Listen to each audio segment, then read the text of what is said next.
தமிழ்நாடே கேள்விப்பட்டிராத அதிரடி விலை குறைப்பு சூப்பர் சரவணா ஸ்டோர்ஸ்.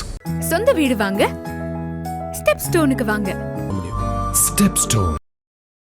தலைவர் ராகுல் காந்தி அவர்கள் என்ன சொல்றாருன்னா, ஹரியானாலையும் நிறைய வாக்கு திருட்டு நடந்துச்சு, அப்படி அதனால தான் காங்கிரஸும் தோத்து போச்சு அப்படின்றாரு. அது எப்போனா பீகார் போல்ஸுக்கு ஒரு நாள் முன்னாடி சொல்றாரு. இதில் இருக்க நடக்கக்கூடிய பாலிடிக்ஸ் என்ன சார்? ஒரு டெல்லி தலைவர் சொன்னார், இந்த பீகார் தேர்தலில் காங்கிரஸ் படுதோல்வி அடைய போகுது. தோல்வி இல்லை, படுதோல்வி அடைய போகுது. தேஜஸ்வி எதிர்கட்சி தலைவராக வரதுக்கு வாய்ப்பு உண்டு. காங்கிரஸ் அடியோட காணப்படும். ராகுல் காந்தி சரியான தலைமை கொடுக்கலப்பா, அதனால தான் கட்சி தோத்து போச்சு. இதை அவாய்ட் பண்றதுக்கு முன்கூட்டியே தெரிஞ்சு எஸ்ஐஆர்னால தோத்து போயிட்டோம்.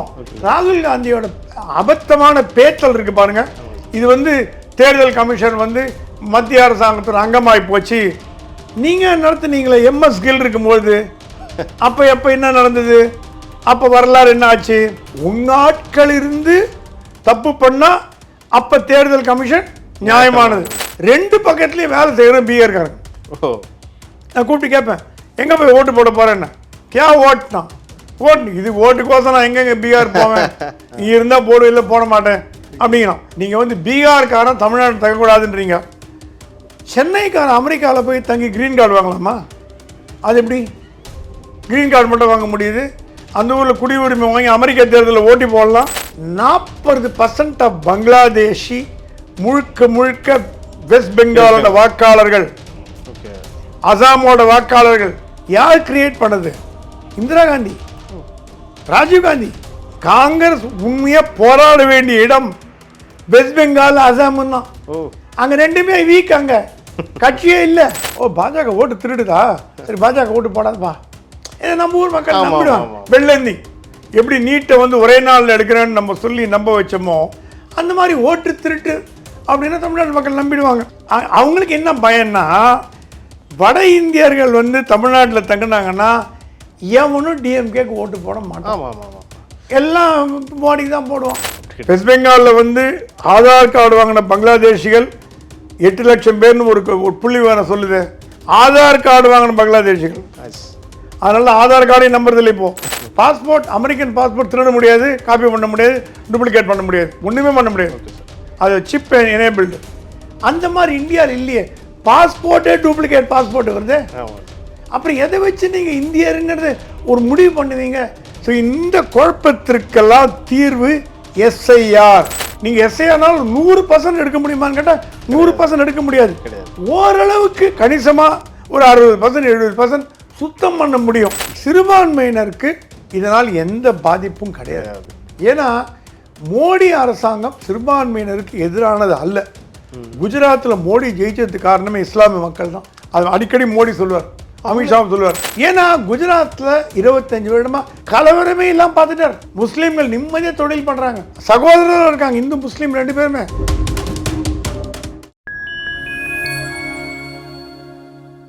ஃபைன் டைமோட ஸ்பெஷல் இன்டர்வியூவில் இன்னைக்கு நம்மோடு இணைந்திருப்பவர் மூத்த பத்திரிகையாளர் திரு பிரகாஷ் எம் சுவாமி அவர்கள். வாருங்கள், அவரிடம் அரசியல் சார்ந்த பல்வேறு கேள்விகளை முன்வைக்கலாம். வணக்கம் சார். வணக்கம் சார். ரொம்ப நாளுக்கு அப்புறம் உங்களை சந்திப்பதில் மிக மகிழ்ச்சி. எப்படி இருக்கீங்க சார்? நல்லா இருக்கேன், நன்றி, தேங்க்யூ சார். எஸ்ஐஆர் தமிழ்நாட்டிலையும் இம்ப்ளிமெண்ட் பண்ணிட்டாங்க. ஒரு பக்கம் எதிர்கட்சி தலைவர் ராகுல் காந்தி அவர்கள் என்ன சொல்றாருன்னா, ஹரியானாலையும் நிறைய வாக்கு திருட்டு நடந்துச்சு, அப்படி அதனால தான் காங்கிரஸும் தோத்து போச்சு அப்படின்றாரு. அது எப்போனா பீகார் போல்ஸுக்கு ஒரு நாள் முன்னாடி சொல்றாரு. இதில் இருக்க நடக்கக்கூடிய பாலிடிக்ஸ் என்ன சார்? ஒரு டெல்லி தலைவர் சொன்னார், இந்த பீகார் தேர்தலில் காங்கிரஸ் படுதோல்வி அடைய போகுது. தோல்வி இல்லை, படுதோல்வி அடைய போகுது. என்டிஏ தான் வரப்போகுது.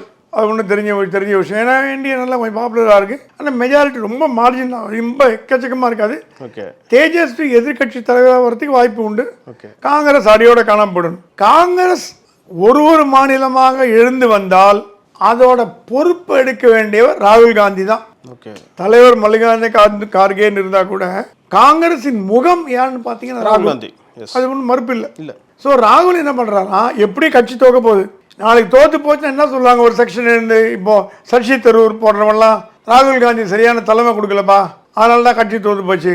இதை அவாய்ட் பண்றதுக்கு முன்கூட்டியே தெரிஞ்சு எஸ்ஐஆர்னால தோத்து போயிட்டோம் அப்படின்னு ஒரு அலிபி கிரியேட் பண்ணி ஒரு உதாரணம் கிரியேட் பண்ணி, நாங்க என்னங்க பண்றது, நாங்க நல்லா கேம்பெயின் பண்ணாங்க, எஸ்ஐஆர்ல வாங்க திருட்டாங்க.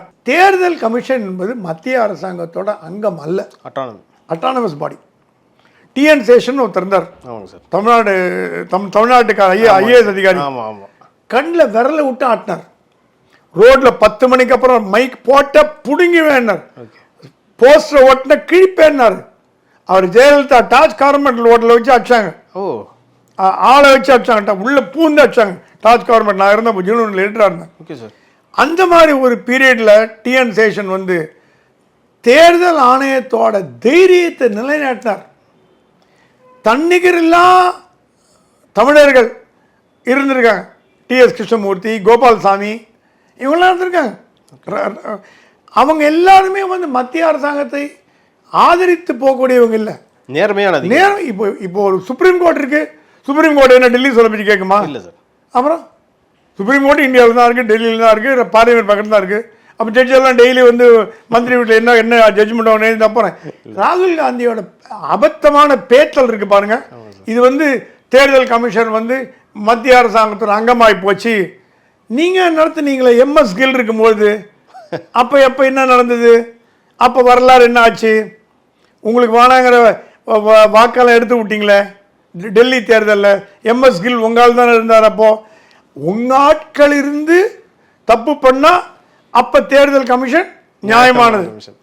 நியாயமான முறையில் தேர்தல் கமிஷன் செயல்பட்டு, ஏங்க இப்ப எங்க வீட்டு 2 பக்கமும் வேலை நடக்குது. Building contractor okay sir flat கட்டுறாங்க. 2 பக்கத்துலயும் வேலை செய்யறோம் பீகார்காரங்க. ஓ, நான் கூப்பிட்டு கேட்பேன், எங்க போய் ஓட்டு போட போறேன்னு.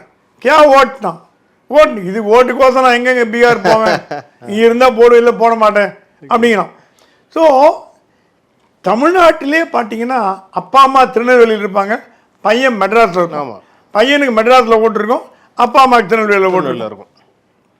அப்பா அம்மா மெட்ராஸில் வந்து ஓட்டு போடுவாங்களா, பையன் திருநெல்வேலியில் போய் ஓட்டு போடுவாங்களா? ரெண்டும் நடக்காது. இப்போ என்ன பண்ணுறாங்க, எல்லாம் யூனிஃபை பண்ணுறாங்க. ஓகே. எல்லாம் இப்போது ஒன்று வேணாங்க, நீங்கள் வந்து பீகார்காரன் தமிழ்நாடு தங்கக்கூடாதுன்றீங்க, சென்னைக்காரன் அமெரிக்காவில் போய் தங்கி க்ரீன் கார்டு வாங்கலாமா? அது எப்படி க்ரீன் கார்டு மட்டும் வாங்க முடியுது? அந்த ஊரில் குடியுரிமை வாங்கி அமெரிக்க தேர்தலில் ஓட்டி போடலாம். அதுவே நியாயம்னு சொல்லும் பொழுது ஒரு பீகார்காரனோ அசாம்காரனோ தமிழ்நாட்டில் அப்படி பார்த்தீங்கன்னா 40% ஆஃப் பங்களாதேஷி முழுக்க வெஸ்ட் பெங்காலோட வாக்காளர்கள், ஓகே, அசாமோட வாக்காளர்கள் யார் கிரியேட் பண்ணது? இந்திரா காந்தி, ராஜீவ் காந்தி. வெஸ்ட் பெங்கால்லேருந்து எல்லாரையும் கொண்டு வந்து ரோஹிங்கியாலாம் உள்ள கொண்டாந்து இப்போ வெஸ்ட் பெங்காலில் போட்டிருக்கீங்களே, அது வாக்கு திருட்டு இல்லையா?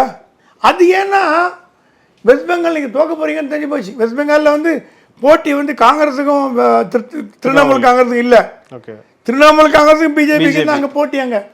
ஆனால் வெஸ்ட் பெங்கால்காரன் வந்தா என்ன, ரோஹிங்கியா வந்து எனக்கு என்ன வந்தா விட்டீங்க, காங்கிரஸ் விட்டாங்க. ஆமாம், காங்கிரஸ் உண்மையாக போராட வேண்டிய இடம் வெஸ்ட் பெங்கால் அசாம் தான். அங்கே ரெண்டுமே வீக், அங்கே கட்சியே இல்லை. அதனால் நமக்கு என்ன வந்து விட்டாங்க. தமிழ்நாட்டில் ஓட்டு திருட்டு அது செல்லுபடி ஆகும். ஜனம் நினைப்பாங்க, ஓ பாஜக ஓட்டு திருடுதா, சரி பாஜக ஓட்டு போடாதுப்பா. ஏன்னா நம்ம ஊர் மக்கள் நம்பிடுவாங்க. வெள்ளந்தி எப்படி நீட்டை வந்து ஒரே நாளில் எடுக்கிறேன்னு நம்ம சொல்லி நம்ப வச்சோமோ, அந்த மாதிரி ஓட்டு திருட்டு அப்படின்னா தமிழ்நாட்டு மக்கள் நம்பிடுவாங்க அப்படின்னு ஒரு எண்ணத்தில் ராகுல் காந்தி பண்ணுறாரு. பீகார்லையும் பண்ணுறாரு. ஓகே, பீகாரில் ஆதாரபூர்வமாக நிரூபிக்கப்பட்டிருக்கு, அவங்க ஊர் வாக்காளர்கள் மற்ற மாநிலத்தில் இருந்தாங்கன்னா அந்த மாநிலத்தில் தான் அவங்க பதிவு பண்ணும். ஒன்று வேணாம், பெங்களூரில் போய் என்ன ஆஃபீஸ் ட்ரான்ஸ்ஃபர் பண்ணுறாங்க, என்ன பெங்களூரில் போஸ்டிங் போடுறாங்க, அங்கே ஒரு வீடு வாடகை எடுத்து தங்குறேன், 2 வருஷமாக தங்குறேன், வாக்காளர் லிஸ்ட் வருது, சார் உங்கள் பேர் என்ன, எங்கே தங்கியிருக்கீங்க, வயசு. எனக்கு பெங்களூர் தான் வாக்காளர் உண்டு. நான் இந்தியன் என்பவன் இந்தியாவில் பங்களாதேஷில் தான் ஓட்டு போட முடியாது, பாகிஸ்தானில் ஓட்டு போட முடியாது. நான் எங்கே வேணால் ஓட்டு போடலாம் இந்தியாவில், ஆனால் அந்த மாநிலத்தை குடியிருக்கணும், ஸ்டே இருக்கணும். சரி, அதாவது எப்படின்னா அதுதான் அந்த பாயிண்ட்டை விட்டுட்டு அதெல்லாம் விட்டுறாங்க. அவங்களுக்கு என்ன பயன்னா, வட இந்தியர்கள் வந்து தமிழ்நாட்டில் தங்கினாங்கன்னா எவனும் டிஎம்கேக்கு ஓட்டு போட மாட்டான், எல்லாம் மோடிக்கு தான் போடுவோம். அவங்க என்ன சொல்கிறாங்கன்னா சார், இப்போ வந்து ஒரு வேறு ஸ்டேட்லேருந்து வரவங்க ஒரு 30 நாள் அங்கே இருந்தாலே வந்து நீங்கள் எலெக்ஷன் ஓட்டர் ஐடி வாங்கிடலாம், நீங்கள் எந்த கட்சிக்கு வேணால் ஓட்டு போடலான்ற அந்த ரூல் இருக்குது. இது வந்து நீங்கள் மாற்றணும் அப்படின்னா இங்கே வந்து அரசியல் சூழலே வந்து மாற்றமாயிடுமே அப்படின்ற பயம் அவங்க வெளிப்படுத்துகிறாங்க சார். தமிழ்நாட்டுக்கு மட்டும் இது பொருந்துமா? வெஸ்ட் பெங்காலில் வந்து ஆதார் கார்டு வாங்கின பங்களாதேஷிகள் 8 லட்சம் பேர்னு ஒரு புள்ளி விவரம் சொல்லுது. ஆதார் கார்டு வாங்கின பங்களாதேஷிகள். அதனால ஆதார் கார்டையும் நம்புறது இல்லை இப்போ. ஆமா, இப்போ பார்த்தீங்கன்னா பாஸ்போர்ட்டு பர்த் சர்டிஃபிகேட் கேட்கறதுக்கு காரணமே போலி. ஏங்க அது மோடி வந்தாலும் யார் பிரைம் மினிஸ்டர் வந்தாலும் லஞ்சம் ஊழல்ங்கிறது இந்தியாவில் போகாது. 10,000 ரூபா கொடுத்தீங்கன்னா உங்களுக்கு 10 ஆதார் கார்டு வரும், வந்துடும். அது புரோக்கர்லாம் இருக்கான், அது செட்டப் பண்ணி எல்லாம் பண்ணுறான். அதான் அமெரிக்கன் விசா வாங்குறதுக்கு போலித்தனமாக டாக்குமெண்ட் கொடுக்குறாங்கன்னு எவ்வளோ பேர் கைது ஆகிறாங்க பார்த்தீங்களா? அந்த மாதிரி 4 ஆதார் கார்டு வச்சிருக்கிறோம் எனக்கு தெரியும். 4 ஆதார் கார்டு 4 பேர்ல வச்சிருக்கான். அப்பா பேர் முன்னாடி போட்டு பின்னாடி போட்டு அதையும் நம்ப முடியாத சூழ்நிலையில எப்படிங்க நீ உண்மையான இந்தியன் எப்படி தேர்ந்தெடுப்பீங்க? அமெரிக்கானா சிட்டிசன்ஷிப் பாஸ்போர்ட், அவ்வளோதான். ஒரே ஆதாரம். பாஸ்போர்ட், அமெரிக்கன் பாஸ்போர்ட் திருட முடியாது, காப்பி பண்ண முடியாது, டூப்ளிகேட் பண்ண முடியாது, ஒன்றுமே பண்ண முடியாது. அது சிப் எனேபிள்டு. அந்த மாதிரி இந்தியாவில் இல்லையே. பாஸ்போர்ட்டே டூப்ளிகேட் பாஸ்போர்ட் வருது. அப்புறம் எதை வச்சு நீங்கள் இந்தியருங்கிறது ஒரு முடிவு பண்ணுவீங்க? ஸோ இந்த குழப்பத்திற்கெல்லாம் தீர்வு எஸ்ஐஆர். ஓரளவுக்கு இந்த குழப்பத்துக்கு நீங்கள் எஸ்ஐஆர்னால 100% எடுக்க முடியுமான்னு கேட்டால் 100% எடுக்க முடியாது. ஓரளவுக்கு கணிசமாக ஒரு 60% 70% சுத்தம் பண்ண முடியும். அந்த சுத்தம் பண்ணுறது பிடிக்காதவங்களுக்கு இது கஷ்டமான கண்ணுறுத்தல. சார் அவங்களுக்கு என்ன சொல்கிறாங்கன்னா, இப்போ வந்து ஒரு நாள் ஒரு வீட்டுக்கு வந்து எஸ்ஐஆர் அந்த டாக்குமெண்ட்டை கொடுக்க வரவங்க வந்து 3 வாட்டி வருவான்றாங்க. அந்த 3 வாட்டியும் இப்போ நம்ம வீட்டில் இல்லைன்னா நம்மளோட நேம் லிஸ்ட் வந்து அந்த ஓட்டர் லிஸ்ட்லேருந்து தூக்கிடுறாங்களே சார், அது என்ன பிரச்சனை வரும்ல சார்? அது இப்போது வீட்டில் வரீங்க, அவங்க ஃபோன் பண்ணிட்டு தான் வருவாங்க. ஓகே சார், நம்பர் இருக்குது. நீங்கள் சொல்லலாம், சார் நான் ஆஃபீஸ் போகிறேன், 10லேருந்து 5 வீட்டில் இருக்க மாட்டேன், சண்டே வாங்க. சாட்டர்டே மோஸ்ட்லி சாட்டர்டே சண்டே தான் பண்ணுறாங்க, நான் கேள்விப்படுறேன். ஓகே சார், ஈவினிங் மேலே வாங்க, 8 மணிக்குள்ளே வாங்க, அந்த மாதிரி டைம் சொல்லலாம். அவங்க என்ன பண்ணுறாங்க, அப்ளிகேஷனை கொடுத்துட்டு போயிடுறாங்க. முதல்ல ஃபில்அப் பண்ணிட்டு அப்புறம் பிக்கப் பண்ண வராங்க. டவுட் இருந்தால் கிளாரிஃபை பண்ணுறாங்க. ஓகே. இப்போ என்னென்னா படித்தவர்களுக்கு இந்த பிரச்சனையே கிடையாது. பார்ப்பேன், நானே ஃபில்அப் பண்ணி பார்ப்பேன், வெளியில் போஸ்ட் பாக்ஸ் வச்சுட்டு போய்டும், எடுத்துகிட்டு போயிடுவாங்க, முடிஞ்சு போச்சு. ஓகே. படிக்காத பாமர மக்கள், கையெழுத்தே போட தெரியாதவங்க, இவங்க என்ன பக்கத்தில் உங்க உங்கள் பேர் என்னங்க, பேர், அப்பா பேர் எழுது, அம்மா பேர் எழுது, பிறந்த தேதி எழுது, கை நாட்டு வை வாங்கிட்டு போயிடுறாங்க. ஏன்னா அவங்க வேலைக்கு போகிறதில்ல. ஆமாம். அவங்க ஆதார் கார்டையோ பேன் நம்பரையோ அவங்களுக்கு பேன் நம்பர் இருக்க வாய்ப்பு இல்லை. ஆதார் கார்டு இருக்கு, ரேஷன் கார்டு இருக்கும். ஸோ அவங்களுக்கு உண்டான ஆவணத்தை செக் பண்ணிவிட்டு அவங்கள வாக்காளர் பேரில் இருக்கணுமா வேணாமா, அந்த பழைய வாக்காளர் பேரில் இருந்தால். மத்திய அரசாங்கம் என்ன பண்ணியிருக்கு, பல்வேறு ஆப்ஷன்களை கொடுத்துருக்கு. எஸ்ஐஆரில் நினச்சபடி தூக்க முடியாது. முன்னாடி இருந்ததுன்னா கண்டிப்பாக இருக்கணும், முன்னாடி இல்லைன்னா ஆட் பண்ணணும். அந்த ஒரு முன்னாடி இல்லை, அப்போ 10 வருஷம் முன்னாடி இல்லை, 20 வருஷம் முன்னாடி இல்லை, கிடையாது போ அப்படின்னு சொல்கிறது இல்லை. இப்போ சேர்க்கறதுக்கான ஒரு தகுதியை கொடுத்துருக்கு. அந்த தகுதிக்கு என்னென்ன வேணுங்கிற ஆவணங்கள். எங்க இப்போ டிரைவிங் லைசன்ஸ் வாங்க போறீங்க, என்ன கேட்குறான், ஃபோட்டோ கேட்குறான், இப்போ ஆதார் கார்டு கேட்குறான். நான் ஒன்றும் கொடுக்க மாட்டேன், என் டிரைவிங் லைசன்ஸ் கொடுப்பியா மாட்டியா, எனக்கு காரே ஓட்ட தெரியாது, ஆனால் டிரைவிங் லைசன்ஸ் ஒன்று ஆர்கியூ பண்ண ஆர்டிஓ என்ன பண்ண முடியாது, போலீஸில் பிடிச்சி கொடுப்பான். முதல்ல வெளில போடாமா. எங்குமே சட்டத்திட்டங்களுக்கு கட்டுப்படணும். காங்கிரஸ் சட்டத்திட்டங்கள் அது ஆட்சியில் இருந்தால் மட்டும்தான் பயப்படும். மீதி ஆட்சியில் இருந்தால் சட்டமும் கிடையாது, திட்டமும் கிடையாது. சார் அதே மாதிரி இன்னொரு விஷயம் கேட்கணும்னு நினைக்கிறேன். எதிர்கட்சிகள்லாம் என்ன குற்றச்சாட்டு வைக்கிறாங்கன்னா, இது இன்டெரக்டாக வந்து என்ஆர்சி இம்ப்ளிமெண்ட் பண்ணுற வேலை அப்படிங்கிறாங்களே சார். தவறான புரிதல்மா. இப்போது அப்படி பார்த்தீங்கன்னா நான் திருப்பி சொல்லுவேன், வெஸ்ட் பெங்காலில் இருக்க இந்துக்கள் எல்லாம் நம்ம எடுத்துட்டாங்கன்னு போகிற போக்கில் ஒரு புகார் சொல்லிட்டு போயிட்டே இருக்கலாம். உண்மையாக பையன் தெரியாது. வெஸ்ட் பெங்காலில் இந்துக்கள் வாக்காளர்களை 10 லட்சம் வாக்காளர் திருடி விட்டார்கள் மம்தா பானர்ஜி. ஏன்னா நம்பக்கூடிய பொய் அது. மம்தா பானர்ஜி பண்ணக்கூடிய ஆள் தான். ஏன்னா அந்த அம்மா வந்து சிறுபான்மையினர் ஆதரிக்குது. ஆனால் அது பொய்யா விடலாம், நமக்கு தெரியாது.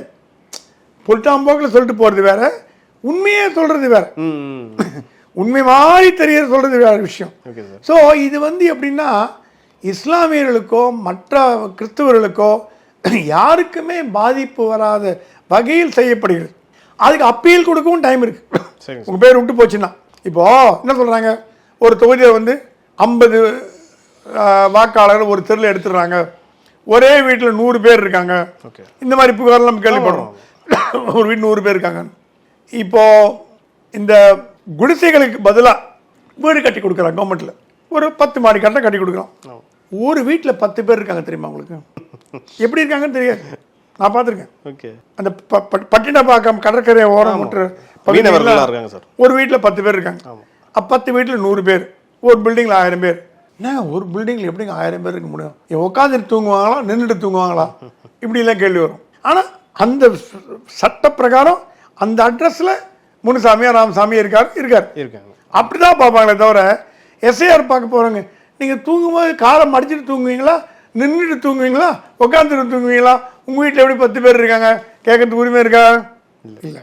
ஸோ இது பிரச்சாரத்திற்கு ஒரு அளவு வேணும்.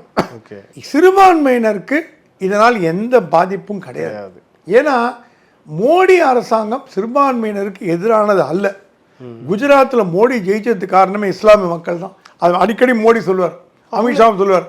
முஸ்லிம்ஸ் கூட ஓட்டு போடுறாங்க. குஜராத்தில் மோடி ஜெயிக்க வைக்கிறதே முஸ்லிம்ஸ் தான் குஜராத்தில். ஓகே, மற்ற சொல்ல மாட்டேன். ஏன்னா குஜராத்ல 25 வருடமா கலவரமே இல்லாம பார்த்துட்டார். முஸ்லீம்கள் நிம்மதியா தொழில் பண்றாங்க, சகோதரர்கள் இருக்காங்க, இந்து முஸ்லீம் 2 பேருமே. குஜராத்ல எந்த ஒரு மத கலவரம் கிடையாது. ஆனா கோத்ரா கலவரத்துக்கு மோடி தான் காரணம்னு சொல்லிக்கிட்டே இருக்காங்க. அது சொல்றாங்க. அது கோத்ராக்கு முன்னாடி மாசம் கலவரம் நடக்கு தெரியுமா உங்களுக்கு குஜராத்ல? குஜராத் என்றால் கலவர பூமி. கேஷுபாய் பட்டேல், சிமன்பாய் பட்டேல், இந்த பட்டேல்லாம் இருந்த போதெல்லாம் கலவர பூமி. மோடி வந்த பிறகுதான் கலவரத்தை இரும்பு கரம் கொண்டு அடக்கினார். முஸ்லிம்கள் மீது கையை வச்சுங்க தொலைச்சிட வேண்டாம். மோடி ஃபுல் பர்மிஷன் கொடுத்தாரு ஐஏஎஸ் ஆஃபீஸர், ஐபிஎஸ் ஆஃபீஸருக்கெல்லாம். எவனாவது கை வச்சு வம்பு பண்ணாங்கன்னா அவன் வேலையை அவன் பண்ணிட்டு போங்க, யாரும் தலையிடக்கூடாது அப்படின்னு. ஆகவே மத கலவரம் இல்லாத மாநிலமாக குஜராத் மாறியதுக்கு காரணம் மோடி. அதனால இஸ்லாம் நாங்கள் நிம்மதியா இருக்கம்பா, மோடிக்கு போடு அப்படின்னு ஓட்டு போடுறாங்க. அமித்ஷாவை கைது பண்ண விஷயம் சொராபுதீன் கேஸ்ன்னு சொல்றாங்களே சார். இது பி சிதம்பரம் பிடிக்காத மனிதர்கள் ஒருவர் அமித்ஷா. அவரை திகார் சிறையில் வச்சார். இது ஒரு இந்த மாதிரி குற்றச்சாட்டு. அமித்ஷா பி சிதம்பரத்தை உள்ள போட்டு எக்ஸ்ட்ரா ஒரு நாள் கூட வச்சார். இவர் இருந்ததுக்கு ஒரு நாள் கூட. இது ஒரு ஈகோ பிளஸ் பாட காப்பிக்கிற மாதிரி. நீ என்ன பண்ணல, நான் உன்ன பண்றேன். Oneupmanship. அது அமித்ஷா அந்த மாதிரி பண்ணியிருந்தாருன்னா சுப்ரீம் கோர்ட் எப்படி அவர் விடுதலை பண்ணுது? நீங்க எல்லாத்தையும் வேலை கொடுத்து வாங்கலாம், சுப்ரீம் கோர்ட்டே வேலை கொடுத்து வாங்க முடியுமா? அப்ப இந்தியா எப்படி நாடா இருக்க முடியும்? ஏதாவது ஒரு அமைப்பு நம்பிக்கை. மத்திய அரசாங்கத்தின் மீது நம்பிக்கை இல்லை, right, okay, done. Supreme court மீதான நம்பிக்கை ஒன்றும் இல்லை, அது மீது நம்பிக்கை இல்லைன்னா அப்புறம் இந்தியாவில் இருக்கிறதுக்கே தகுதி இல்லைன்னு சொல்ல முடியும். சுப்ரீம் கோர்ட் தப்பு பண்ணுது, ஹைகோர்ட் தப்பு பண்ணுது, டெல்லி தப்பு பண்ணுது, தமிழ்நாடு தப்பு பண்ணுது, தமிழ்நாடு. அப்போ நீயே ஒரு அரசாங்கம் அமைச்சுப்பீங்களா? எப்படி பண்ண முடியும்? ஸோ ஏதாவது ஒரு அமைப்புக்கு கட்டுப்பட்டே ஆகணும். அதுதான் இயற்கை. ஸோ பாஜக ஆட்சியில் எந்த தவறும் நடக்கவில்லை என்று சுப்ரீம் கோர்ட்டே சொல்லிடுச்சு. அதனால் நம்ம பழைய விஷயங்கள் வேண்டுமென்றே இப்போ மகாத்மா காந்தியை சுட்டது RSS அப்படின்னு பிரச்சாரம் ஓடிட்டு இருந்து ராகுல் காந்தி சொன்னார். அவன் டெஃபமேஷன் போட்டாங்க மேலே. இல்லை இந்து மகாசபான்னாங்க, கோட்சேவை RSSலேருந்து விலக்கப்பட்டவர். நாங்கள் மகாத்மா காந்தி சுடப்பட்டு எத்தனை வருஷம் ஆச்சுங்க? இன்னும் பேசிட்டு இருக்கோம். அதே மாதிரி இவரோட சுபாஷ் சந்திர போஸ் நேதாஜி கொலைக்கு காரணம் நேருன்ட்டான், கொலை விட்டான். நேரு எல்லாம் கொலை பண்ணப்பட்டார். நேரு சொல்லி தான் வெள்ளக்கார அரசாங்கம் லண்டனில் வச்சு கொலை பண்ணி தின்னான். மொத்தம் சொன்னா லால் பகதூர் சாஸ்திரியை கொலை பண்ணதே CIA, ரஷ்யான் தான். இதெல்லாம் வேடிக்கைக்கு பேசலாம். தலைவர்கள் கொலை, அது சில பேர் சொல்லுவாங்க ராஜீவ் காந்தி கொலை கூட LTTனால் இல்லை, இந்தியாவில் உள்ள சிலர் தான் சேர்ந்து கொலை பண்ணாங்க அப்படின்னு. இதுக்கெல்லாம் முடிவே கிடையாது. அதனால சட்டம் என்ன சொல்லுதோ, தீர்ப்பு என்ன சொல்லுதோ, நீதிமன்றங்கள் என்ன சொன்னதோ அதுக்கு தலை வணங்கிட்டு போதுமே தவிர உங்களுக்கு திறனி இருந்தால் அப்பீல் போகலாம், யாரும் தடுக்கலை. உயர் நீதிமன்றம், உச்ச நீதிமன்றம் ஒரு தீர்ப்பு கொடுத்தா அப்பீலுக்கு போகலாம், இல்லைன்னா வாய மூடிட்டு இருக்கோம். இது குறித்து அடுத்தடுத்த நிகழ்ச்சிகள் இன்னும் நம்ம டீட்டெயிலாக பேசலாம் சார். நன்றி சார். நன்றி சார்.